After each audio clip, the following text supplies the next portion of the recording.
Shalom, selamat pagi saudaraku. Saya senang dan sangat bersuka cita berjumpa dengan saudara semua dalam renungan pagi hari ini. Kasih karunia dari Tuhan kita Yesus Kristus menyertai kita senantiasa. Sebelum kita mendengar renungan firman Tuhan, marilah kita berdoa. Allah Bapa yang kami muliakan, kami rindu saat ini mendengarkan firman-Mu. Berilah kepada kami hati yang rela dan siap menerima sabda kebenaran-Mu.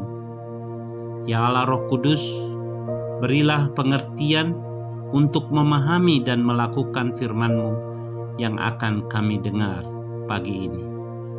Dalam nama Tuhan kami Yesus Kristus. Amin. Saudaraku dalam Tuhan, pembacaan firman Tuhan renungan kita pagi ini diambil dari Yesaya 64 ayat yang ke-8. Tetapi sekarang ya Tuhan, Engkau Bapa kami, kamilah tanah liat dan Engkaulah yang membentuk kami, dan kami sekalian adalah buatan tangan-Mu. Saudaraku yang dikasihi Tuhan, pernahkah saudara ke tempat pengrajin, pembuat keramik, dan mungkin kita melihat, wow, keramik yang mereka kerjakan begitu indah, begitu mahal, menarik rasanya. Tetapi kita kurang mengerti mungkin bagaimana proses pembuatan keramik mahal itu. Yang pernah saya lihat bahwa bahan baku dari keramik itu adalah tanah liat pilihan, dan mereka menyemprot dulu tanah liat itu, melembekkan tanah liat itu, diinjak-injak sampai dia menjadi lembek sekali. Setelah itu mereka mulai membentuk sesuai dengan kemauan pengrajin tersebut. Apabila tidak sesuai dengan keinginannya, mereka merubah kembali, mereka langsung membentuk hal yang lain, bentuk yang lain, dan begitu seterusnya sampai hal itu menjadi keinginan dari si pengrajin. Setelah terbentuk tanah liat itu, tanah liat tersebut yang sudah dibentuk dimasukkan kepada tungku yang cukup panas dengan tekanan panas yang luar biasa sesuai dengan keinginan dari pengrajin itu. Beberapa waktu di tempat yang panas itu, akhirnya dikeluarkan kembali. Apa yang terjadi saudaraku? Bahwa yang tadinya bentuk tanah liat yang lembek, sekarang dia sudah menjadi keras, dan akhirnya dipoles kembali, dibuat variasi kembali, dan begitu indahnya. Yang tadinya adalah tanah liat yang diinjak-injak seperti tidak ada artinya, tetapi di tangan dari pengrajin yang ahli ini, tanah liat itu dibentuk dan dijadikan keramik yang sangat indah dan berharga tinggi. Saudaraku yang dikasihi Tuhan, itulah sekarang keramik yang kita beli, yang harganya sudah cukup mahal, yang kita awalnya tidak mengerti bahwa itu diproses dengan teliti dan akhirnya menghasilkan karya seni yang bagus. Saudaraku yang dikasihi oleh Tuhan Yesus Kristus, ada sebuah cerita lagi,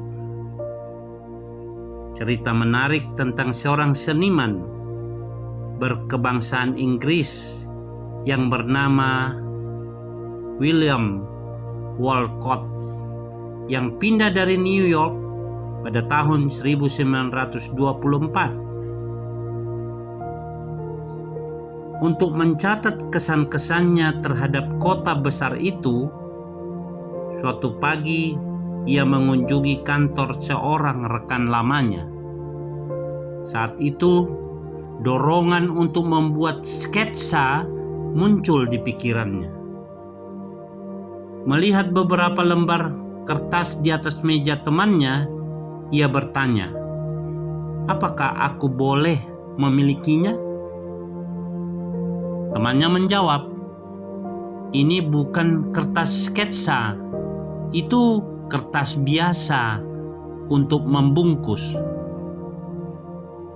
Karena tidak ingin kehilangan inspirasi yang muncul, Walcott mengambil kertas pembungkus itu dan berkata, "Tidak ada yang biasa jika engkau tahu cara menggunakannya." Di atas kertas itu, Walcott membuat 2 sketsa. Kemudian di tahun yang sama, salah satu sketsa itu terjual $500 dan yang lainnya $1.000. Pada tahun 1924, uang sebesar itu sangat tinggi. Orang-orang di bawah pengaruh seseorang yang mempunyai kemampuan untuk melengkapi adalah seperti kertas yang berada di tangan seorang seniman besar. Tidak peduli mereka terbuat dari apa, mereka bisa menjadi harta yang berharga dan mahal. Saudaraku yang dikasihi Tuhan, hal itu pun terjadi bagi diri kita, tidak peduli seperti apa situasi dan kondisi kita, ataupun pandangan orang lain tentang kita. Namun, apabila kita menyerahkan hidup kita di tangan Tuhan, maka kita ibarat kertas pembungkus di tangan seorang pelukis terkenal yang dapat bernilai tinggi. Allah pencipta kita dapat mempergunakan kertas yang biasa-biasa saja seperti hidup kita ini. Namun apabila kita menyerahkan diri 100% kepada tangan Tuhan, maka akan menghasilkan karya yang luar biasa di tangannya. Bahkan bisa jadi, seperti firman Tuhan berkata, apa yang bodoh bagi dunia dipilih Tuhan untuk memalukan orang-orang yang berhikmat, dan yang lemah bagi dunia dipilih Tuhan untuk memalukan apa yang kuat. 1 Korintus 1 ayat 27. Saudaraku yang dikasihi Tuhan, saya dan saudara, marilah kita percayakan hidup kita ini di tangan Sang Maestro yang luar biasa, Tuhan Yesus Kristus.